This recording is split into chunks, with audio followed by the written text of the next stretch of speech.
Hello and welcome to the Corona Yoga Challenge, and today is day 68 of your challenge. If you have managed 68 days, you should be incredibly proud of yourself. We're going to start on the floor, but before you do, just in case you need to, make sure that you check my website for health issues, ways to adapt to make sure that you're really being safe when you're practicing yoga, and also subscribe here if you want to get email updates. So we're going to start by coming into all fours. So you're just going to bring yourself to a comfortable space. Make sure that you've got a mat because we're going to be coming up into dog pose. And if you've not got a mat, then come up so it's like such a small version of this, because we really need to make sure that you're not slipping and so that you're nice and comfortable and safe. And the reason is that I've been doing it like this in all sorts of places like airports, trains. I've done yoga in so many places that I now know I can do it on a variety of surfaces. That's why I'm doing it on the floor. And it makes it easier for you to see me rather than having a mat in the way. So from all fours, you're going to be sliding your hips forward and back. So just get that nice sliding motion going. So you feel the extension of the pelvis as you come back. A little bit of work into the arms as you come forwards. So you're working back between the pelvis, between the arms.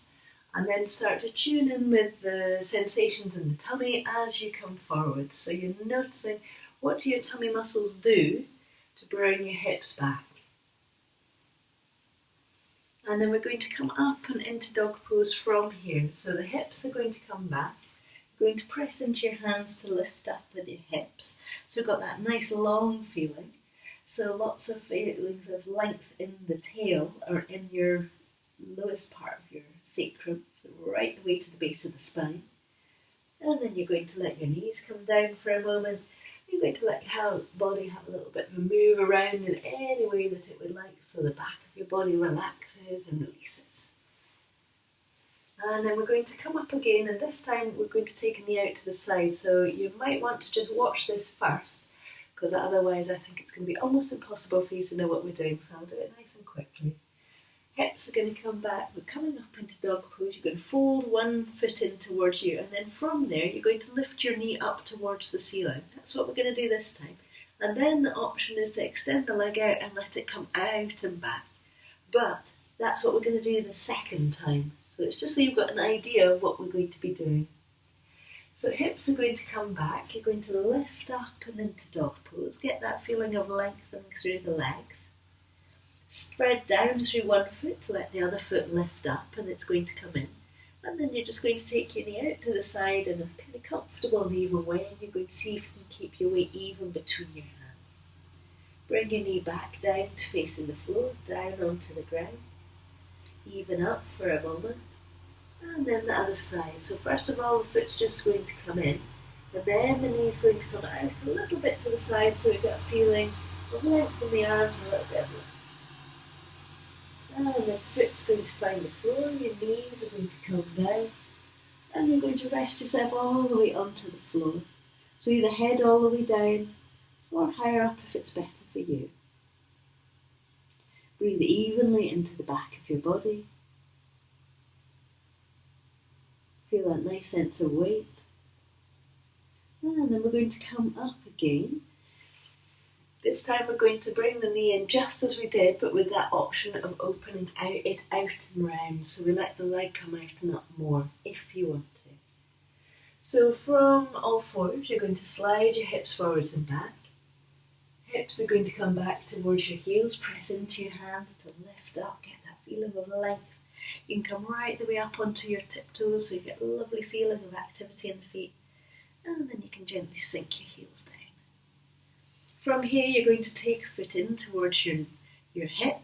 You're going to extend the knee out, and then you're going to allow the foot to come back the way over the opposite side of your body. So this is where it's so important that you're really grounded through your hands. So we're not wanting to fall over, we're just extending out. And then bring your knee to face the floor. Foot comes down and onto the ground. And then other knee is going to lift up. So first of all, it just lifts up and we make space. Then we open the leg out and send it across the back of the body. So you get really, really lovely opening sense of stretch and kind of diagonal movement across the tummy. Bring your knee back to facing down to the floor. Foot finds the floor, knees find the floor, and your head rests down. So soft, heavy, relaxed. Just taking easy breaths into the back of your body.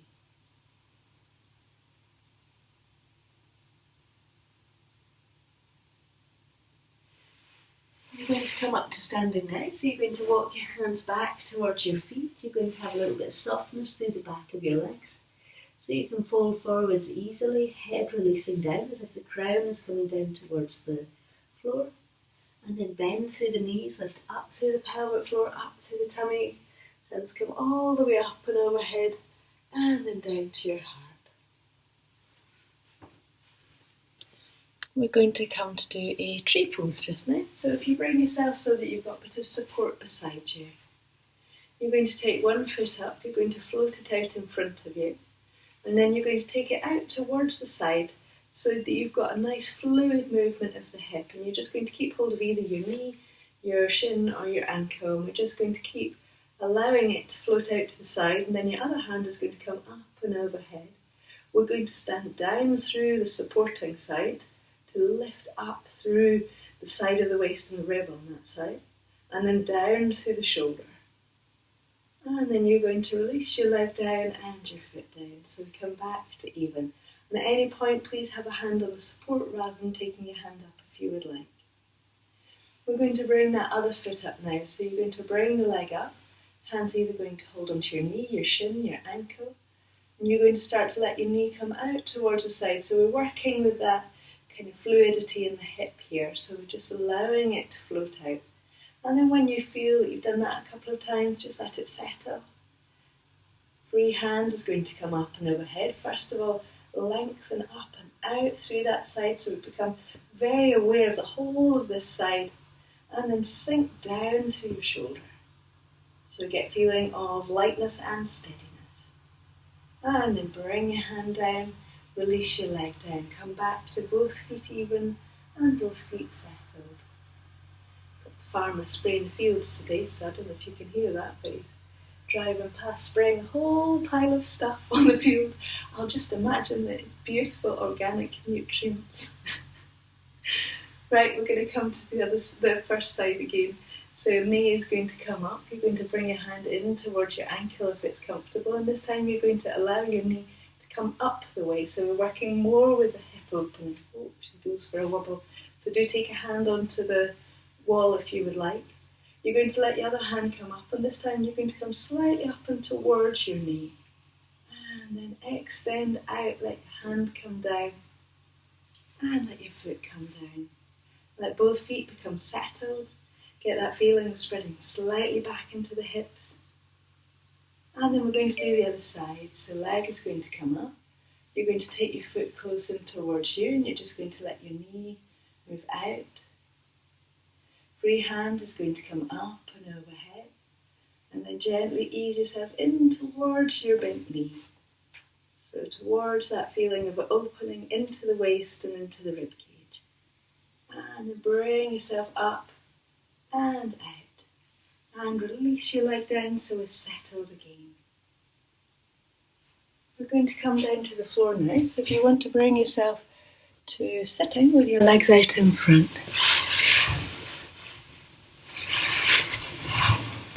Oh, I'm going to have to move this.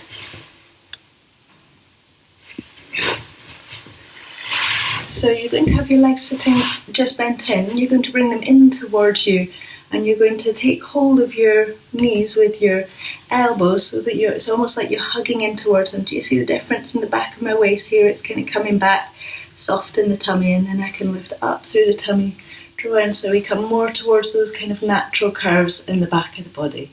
So for you, it might be that you want to be further out, or it might be you want to be further in, just wherever your back is comfortable. And then you're going to come up and onto the balls of your feet from here. So what we're going to do is going to do a little version of boat pose where we bring our feet off the floor, potentially. But it's so important that your tummy muscles are drawing back the whole time, and the pelvic floor has got a little bit of lift. So if at any point the pelvic floor starts to come down or the tummy starts to come out, then it means absolutely not. Come back, Do it properly, and properly is a way to strengthen your body, not weakening it. So it's really important that we're very mindful. And we're just going to do a little version. We've not done this before, so a little version. So you're going to come right the way up onto the tips of your toes so that you're just starting to balance. The pelvic floor is gently lifted, the tummy is drawing back, and then you can choose. You can either have one foot on the floor and lift one leg up, or you can lift both legs up, but just make it a little version so that you're really aware of what's happening in your tummy and pelvic floor. And then bring your feet back onto the floor. Settle the feet down onto the ground. You're going to wrap in towards your knees so the shoulders extend down, and you're just trying to draw your tummy round so that the rib cage starts to kick out. Head can gently follow. And then bring yourself back to the centre. And then round to the opposite side. So same thing, just expanding around through the rib cage. Shoulders soft. And then bring yourself back to the centre. Let your feet come away from you just a touch so you can round the back of the body. So we're getting a feeling of length through the back of the waist and the back of the shoulders and the back of the neck. And then bringing yourself up to sitting. We're just going to do a little bit of breathing today, so a little bit of nice easy in-breath and nice easy out-breath. So first of all, just tune in to your breath as it is right now.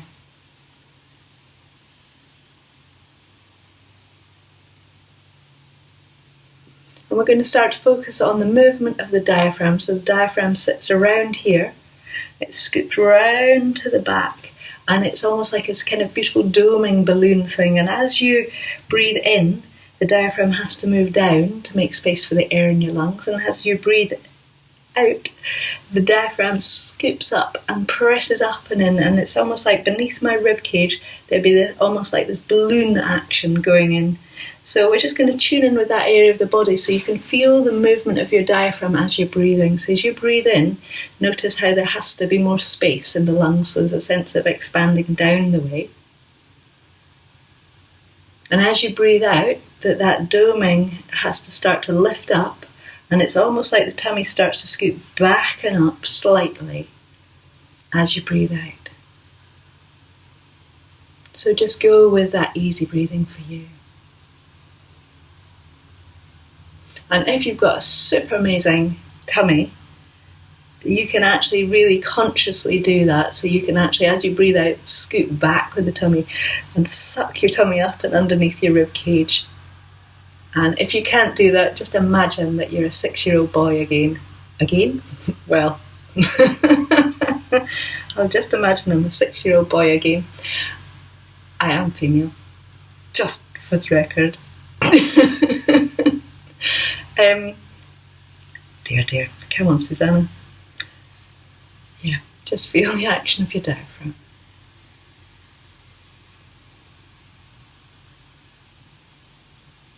And then let that settle. So my challenge for you today is, if you're lucky enough to live with a baby, to go spend time with your baby. And if you are not living with a baby, to Google some really cute babies, because I tell you, there's absolutely nothing like a little bit of watching babies and just the way they move and react.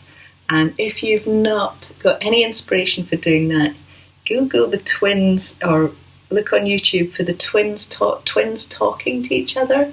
They are some of the cutest babies you've ever seen. These little babies, toddlery babies, have a little whole conversation, like getting really annoyed at each other and really like having jokes and everything, all in blah blah blah blah blah language. So it's really thoroughly worthwhile looking up. Very grown up, I know, but there we go, that's me. And my quote for you today is hiding over here. It's not, I've left it somewhere else, so I'll see if I can remember it. True compassion flows fast, as if we've been wounded ourselves, yet without diminishing our strength. True compassion flows fast, as if we have been wounded ourselves, yet without diminishing our strength. Thank you.